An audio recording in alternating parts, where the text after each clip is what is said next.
Hi everybody, this is Pink Plum Bob here and I'm bringing you a brand new Sims 4 speed build, and today I am building the Amityville Horror House. Now this house, I have actually based it on the original blueprints of the real life house, which is located in Amityville in New York. I found the blueprints online through just Google images and also an Amityville dedicated website as well. Now I tried to make this as authentic and true, you know, matching the original blueprints as possible, but sometimes in The Sims 4 you can't match it up perfectly because The Sims 4 only allowed you to do so much. So I did it as best as I possibly could. But if there's any other ways that people know how to match things up better and, you know, advice on trying to match blueprints and stuff like that, please let me know.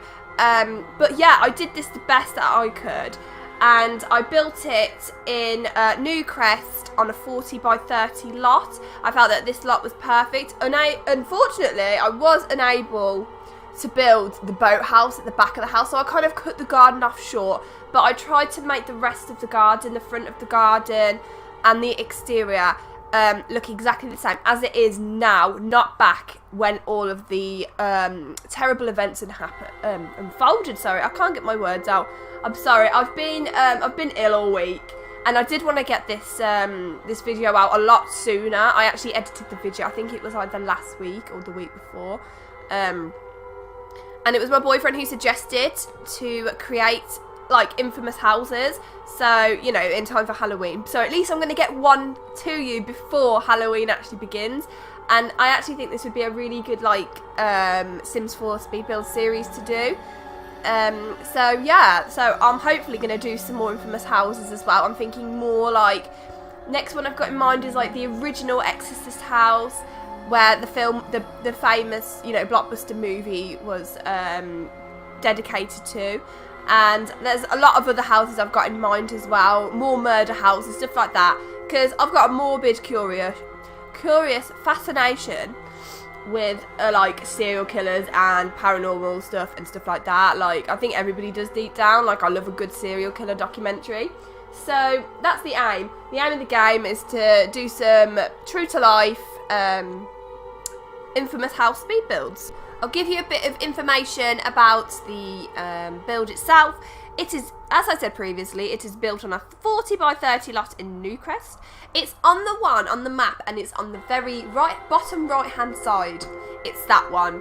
And as I said earlier, I couldn't fit the boathouse in, so I cut the garden off. Anyway, and at the time of building, I did think I completed it, and I'll explain in a moment. It cost 157,913 simoleons, and it had 6 bedrooms and 2 bathrooms.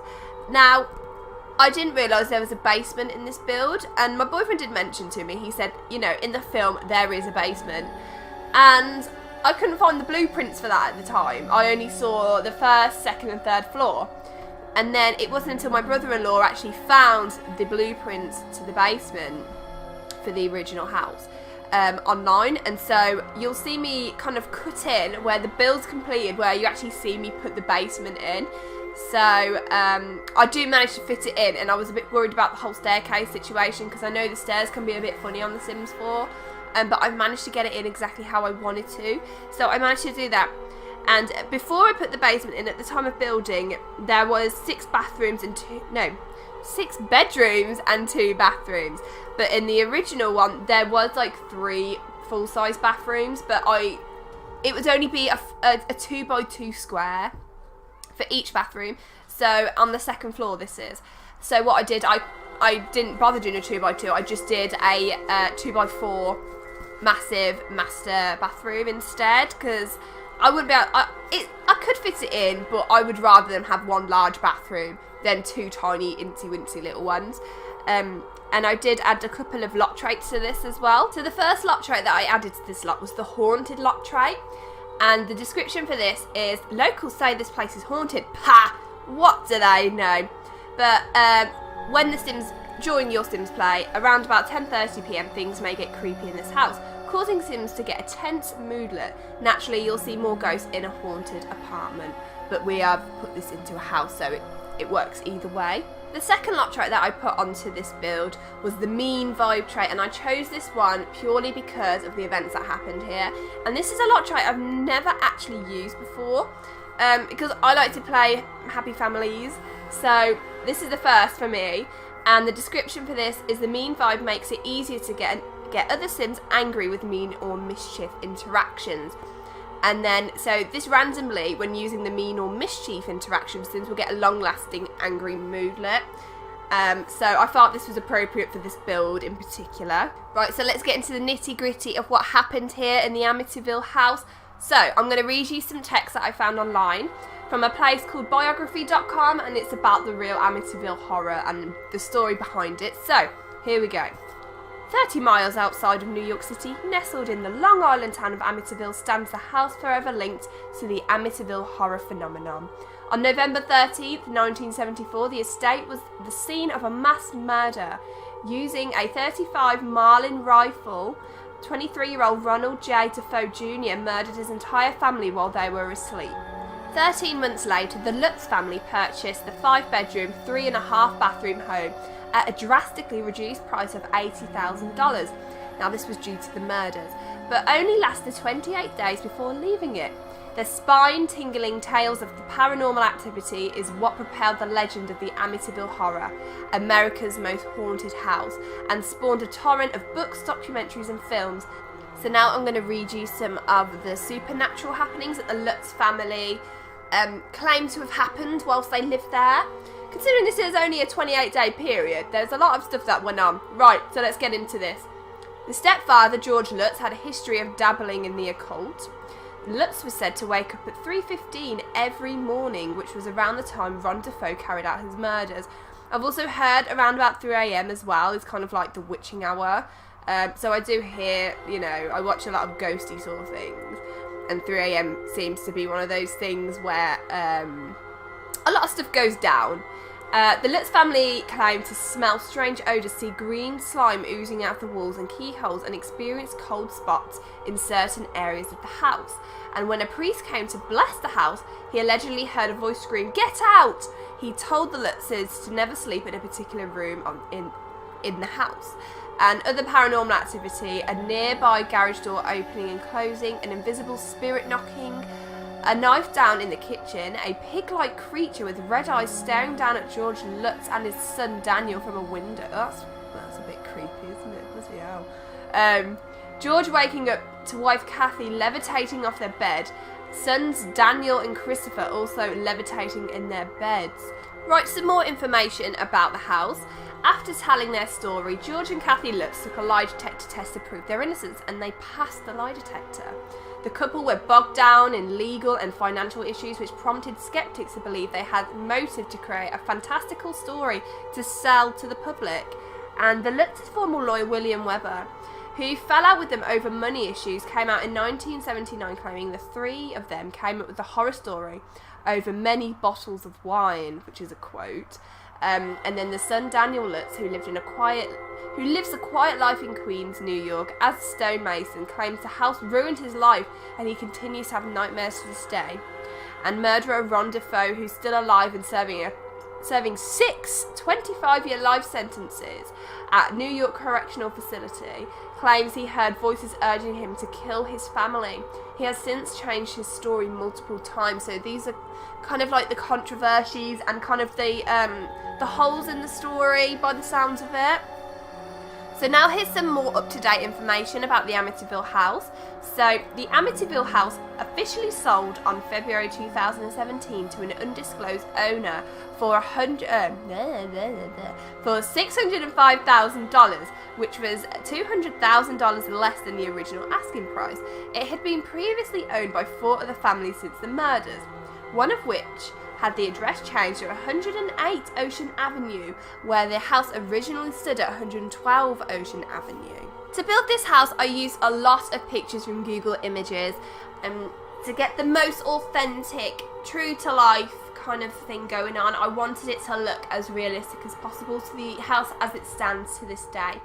And for the interior, I copied the floor plan to the best of my ability and everything like that. It's same with the exterior. but the interior, I did basically what I wanted. I didn't stick to a theme or anything like that. So I just kind of went with it and did what I wanted for the interior. But I kept all the bedrooms as they should be. So it's literally like I've just decided to move my Sims into the Amityville Horror House, and then I've decorated it however I please. But I really like the way this house has turned out, and as you have seen as I've built the house as well, a lot of the exterior has changed. I didn't realise there was like so much going on in the back of the house, kind of like it's not the front of the house, it's the side of the house, but where the front door is, so parallel opposite to the other side of the house of that. I didn't realise, like, on the roof, it was just, like, one kind of, like, room that sticks out on the top rather than three little ones. So then I had to change that, and then there's a little back porch, and then there was that, like, another porch as well on the back there that you can see. I thought it was just one big square, but then, you know, I got Jay, my boyfriend, to have a look for me, and he noticed lots of little bits and pieces that needed changing, which was good because he was a fresh pair of eyes, and it helped me to build the house as best as I could. I haven't actually seen anybody build like the Amityville Horror House and other famous houses like the Exorcist houses and stuff like that, so it'd be nice if anybody knew of other builders that had built these houses, as I'd like to kind of compare notes and see how they built it, and I'm interested in stuff like this. So I did my best with this, and I really like the way it turned out. I think it looks very similar to the original Amityville house, 112 Ocean Avenue. So I'm really chuffed with it. I mean, if you wanted me to build, like, create a family to put into this house, I like Create a Sim. I love Create a Sim. I'm planning on doing a giving the townies a makeover because I don't like what they're wearing. They look weird. And I hate it as well when the seasons change and they just wear random stuff for the winter clothes and random stuff for the hot weather. It just doesn't look right. So I am gonna do a Create a Sim series of the townies and giving them all a makeover. I think I'm gonna start with Bob and Eliza Pancakes. I feel like they're kind of fed up with their marriage. I mean, they sleep in separate bedrooms, so that's a kind of, it's not right. There's obviously something going on there. And I don't know, I've been tempting to do like a series as well, like a murder mystery series with Bob and Eliza Pancakes. But I'd have to sit down and write out a plan for that. And I wanted to do it where people would guess, you know, who killed Bob and Eliza Pancakes. And then here are all the suspects. And then you, the viewers, have to work out for yourself who killed Bob and Eliza Pancakes. But I'd have to really get into that. And here you can see that's the original floor plan, and I'm now building it as I see it. I think I looked at it on my phone actually, I'm not sure. But it didn't take me long to do the floor plan because it's literally just copying what was going on the original ones. But I'm really pleased with the way the floor plan worked, because sometimes, like, I've tried to build my own house in real life before, like where I used to live at my mum's, and the floor plan doesn't seem to fit. For some reason, I don't know, I find that sometimes that floor plans don't fit with reality. And here I am building those two little bathrooms, but then I turn that into a large bathroom as well. And then I had problems with the staircase, so I literally stick the staircase next to the other staircase because I couldn't get it to work. And then here is the top floor with the bedroom 5 and 6, and I turn these two into, I turn one into a guest bedroom and one into a teenage girl's bedroom, and I also add a little bathroom there as well. I'm pretty sure that's in the floor plan as stated. And I had problems here trying to do like a banister kind of looking down into the hallway down below, but the wall kept coming through for some reason, so I had to not do that, so that bugged me. And here's the basement that I missed out. So here we go, here I built the basement, and you'll see me as well in a bit put the stairs in where I missed them. So here we go, put the stairs in. As you can see, it's already been completed, but it's like a sneak peek. So that's where I've put the stairs in. And I realised how to put stairs on top of each other. I realised you kind of have to delete the wall, and then you can put them on top of each other. And then I had to hide that little gap underneath the stairs, because technically that room there is one room, but on the floor plan it's two separate rooms. Because of the way the stairs were, I had to make it a whole room. So here we are into the interior, doing the decorating. It's a bit back and forth with the interior, so please bear with it. But I kept every room matching the floor plan. So I kept the kitchen where it was. I kept the dining room, the living room, the sunroom, everything that was there. And I did manage to put some skill building items in here as well. So I am pleased with the way it came out. I did actually copy the hallway from a picture. I tell a lie there. I found a picture online of the Amityville hallway, which is that room I'm decorating there. And I did copy the colour scheme and the flooring and the like little rug and stuff. So yeah, so I did copy the interior, literally that part. The rest of it I kind of did myself. I saw that there was a fireplace in that little nook there, so I put that there. And I did kind of copy the living room as well, but the rest of it I just did willy-nilly on my own. But yeah, I'm really pleased with the way it turned out. Any feedback on this would be much appreciated. In terms of the style I went for with the interior, I wanted it to look like a wealthy family lived here.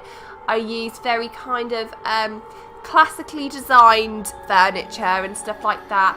They're not like completely up to date with sort of modern technology and modern interior styling. I felt like it suited this house, you know. I wanted it to suit the build. I didn't want it to be like ultra modern on the inside. I wanted it to kind of have classical features, but yet you've still got your bits of modern bits and pieces here. So you've got your computer desk, you've got your television, you've got you know, all sorts of bits and pieces like that. So I did, and I used a lot of furniture I've never used. So like that lamp, for example, on the desk, I've never used that in my life. I've never actually used the desk before in my life. I used that bar before in my life, but like this furniture here, I never used this furniture ever. So it was nice to be able to like open my mind up to using furniture I don't ever use in my life. So as I've said in previous videos, I have a specific aesthetic I stick to, and that's kind of more of a modern aesthetic. Not ultra modern, but kind of like modern but with colour. That's the best way I can describe what I like to build like. So here's the sunroom I'm building, and I really like the way the sunroom turned out actually. I just wanted to add lots of different plants. I wanted it to be kind of a little bit over the top with the plants. I wanted them to really, maybe they are avid gardeners, who knows. Maybe I should have put a, in hindsight, maybe I should have put a floristry table in here, but I quite like the fact it was just purely plants, nothing else in here. You can have a nice sit in here, and that's it, just pure plants. Clean and simple, nothing going on. Just for your sim to maybe have their coffee there, who knows. Now this was a little bathroom, and it was only a 1x2 square, and I worked that out on the blueprints. So I thought this ain't big enough for a bathroom, so I put the washer and dryer in there. I felt it suited it. It was just easy. It's just something to stick in there without ruining the floor plan. So now we're on to the kitchen. And I like the kitchen. It came out quite nice. It was kind of awkward to build in. I don't know why. I think it's because of how many doors were in this room. I mean, you've got 3 doors. And I wanted to keep the doors exactly where they were originally. So it was kind of awkward to try and figure out how to build it. So I ended up just putting this bar here instead to kind of fill the space up a little bit. And excuse me, I keep needing to clear my throat. But yeah, it worked out in the end. It did work out. You know, it's not the best kitchen I've ever built in my life, I'll admit, but it works for the build, and that's exactly what I wanted. And I kind of used not the most, well, I did use the most basic fridge and the most basic microwave. I thought maybe, possibly, old people could live here. But also a family could live here. So, I mean, it could be like a grandparents could live here and they just got lots of grandkids. And also, I really like the dining room when we move on to that in a moment, actually. So, that's kind of nice. So here's the dining room. I had a lot of problems trying to figure out what colour to do it. It actually took me ages to figure out what colour scheme I wanted to go for in here. I kept going for blue carpet. I kept getting drawn to blue carpet. As there it is there, the blue carpet. And I kept going back to the blue bloody carpet. I don't think I stuck with it, actually, in the end. And I was dying to use the blue carpet, but I didn't use it. So I went with wood. So, but yeah, I really like the way this turned out. Once again, I kind of used the classical looking furniture, big vases of flowers, posh lamps, posh curtains, stuff like that. Some nice mirrors. But yeah, I really like the way the dining room turned out. And then I got to use a lot of the really expensive portraits in this, well, not portraits, paintings, sorry, which I never use. So once again, using another item I never use. And I didn't know what to do with this room. I looked on the floor plan and I couldn't read what the writing said on the blueprint. So I thought I'll stick a chest table in there and then a nice little chair. And I kind of left it blank. So if you download this off the gallery, which will be under my hashtag emmapp, hashtag if you type that in, you can just do what you want with that room. I didn't know. I got a little bit stuck with what to do with it, so I kind of just left it pretty basic and simple, but sometimes less is more. Sometimes that's what works.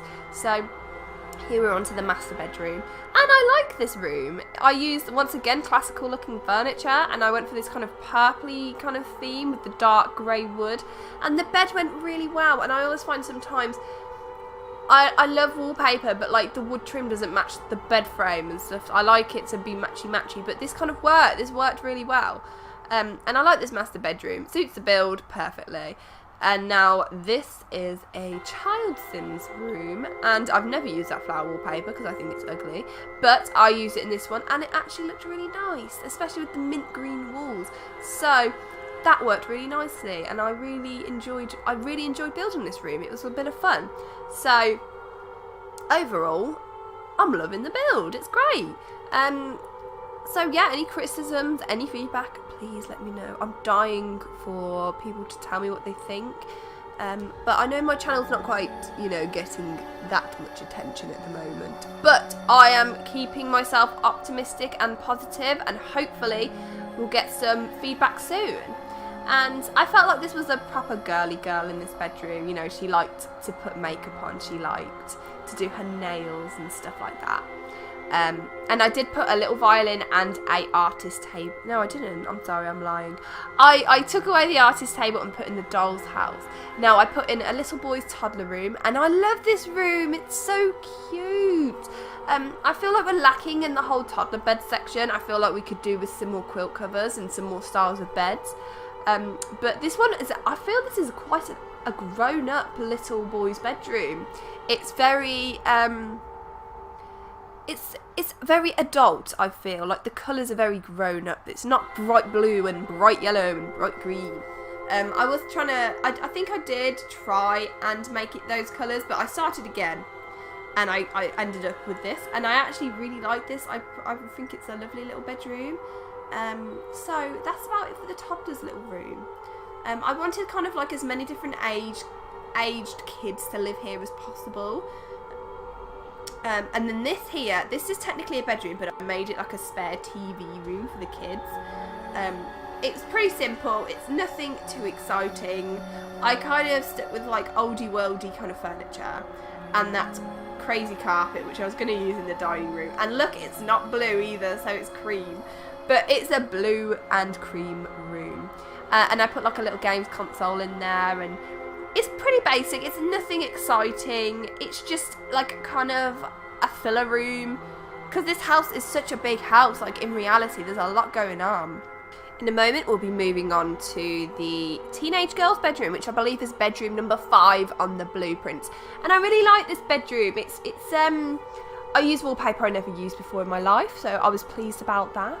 I don't know why I've never used it. It's actually a really pretty wallpaper. I think it's because it's quite ditzy kind of theme, very vintagey looking. It's not the most modern, but it worked really well up here. And I didn't want to turn the attic into like the attic rooms into like a scary kind of place, because I know that it's got a bad reputation up in the attic, and attics and basements have always got really nasty reputations. But this room turned out really nicely, and I wanted her to be a bit of an overachiever, so I kind of put the trophies there. I've never used that before in my life. I know this video, all I keep saying is, oh, I've never used this, I've never used that in my life, I've never used that. Like, I've never used that lamp. Never used that lamp ever in my life. I put a wash basket in because I forgot that we needed one for the laundry. Now, this is a guest bedroom, and I think it's really nice. Very simple, nothing exciting, but it's just very clean, simple, homely and cozy. And it's that simple that if you didn't like it, you can change it to whatever pleased you. Because I thought it'd be nice to have a guest bedroom. I like adding guest bedrooms, it's just a bit of fun. And like, you can even make it a normal bedroom if you wanted to. I mean, it's got enough stuff in it to be just a regular old bedroom. Could be like a grown-up kid's room, so like a young adult's room. Right, the basement. I like this basement. I made that kind of like the furnished room, and I put loads of junk in there. I wanted this to look a little bit more scary, a little bit more, it's not scary, but it's a bit more run down. It's got lots of cobwebs everywhere, it's got lots of junk everywhere, it's got, you know, like that wallpaper there. See, it looks a bit, you know, a bit worn down over the years. This room hasn't been touched for a while, and it's probably got that musty smell, you know, that you get when you go into your attic. It's got that, like, or into your garage. It's a bit musty. I feel like it could have that musty smell. But I just put loads of random stuff in here. But I did put some fun items in here. So I put like a dartboard. I put that little foosball table in, and that don't write the llama game table in, because I never use that, and it's a good little interaction for The Sims, and I do enjoy it. Never use that curtain. Don't know what it's for. I just put it in there. I thought it worked. So, but I like this. I think the basement's actually my favourite part of the house. And I do put, I know it seems strange, but I actually put a bed in this furnished room. I felt like it could just be a spare bedroom. Like, not a spare bedroom, sorry. A spare bed, you know, if ever you've got a lot of guests staying, or if they're going out camping or something, they can, they've got a spare bed. They can just pack up, stick in their inventory, and off they go. And then also I did put a lot of cracks and stuff on the walls. I wanted it to look like maybe they needed to refurbish it. It's getting on a little bit. You know, the house is very old. So I wanted it to look a bit worn down and everything. And I do put a little bathroom in the back there as well. And I kind of use like the oldie worldy looking stuff, and I use that gorgeous sink from Laundry Day stuff. That one where it's like a tin on like a wooden box thing. Love it. Oh, and I put the Christmas tree in as well, because like I said in my last video, it would be a good idea to put a Christmas tree in, just because, you know, everyone has to store their Christmas trees somewhere unless you buy a new one every year, like a real Christmas tree. But I'm a cheapskate, and I use artificial. So, yeah. And I really like this little room. I like all the crap in there. It's like, it's just got lots of bits and bobs and a little secret treasure chest that they can store some stuff in. But I tell you what I can't wait for. I can't wait for Get Famous to come out. And I did have a look at a lot of YouTubers' reviews, and I watched Simlissy. I watched her like review on her buy and build mode, because no one's actually done that yet. They've kind of always done their own things. But it's good to see a lot of different YouTubers out there putting all different sorts of content about the Get Famous. Like Deligracy, she did some live mode. Sim Supply, he did a little bit of building. He built his trailer across like a swamp, playing with the terrain tools, stuff like that. So it's nice to see YouTubers giving a little bit of everything. They've kind of done an all-rounder, so it's nice. So we've been able to see everything. And here I just put more junk. I didn't really know what to put in that little hallway section. And then here is the little bathroom. Now I've got to say, guys, I really enjoyed building this build, and we're actually at the end of the build now. Now, thank you so much for watching it. If you've got this far, I appreciate it. Please like and subscribe. It would be lovely. It's lovely having you on board. So here's kind of like the comparison of the real life one versus my one. And so yeah, here are the screenshots. So just enjoy, guys. Thank you so much. And I'll see you in the next video. Bye!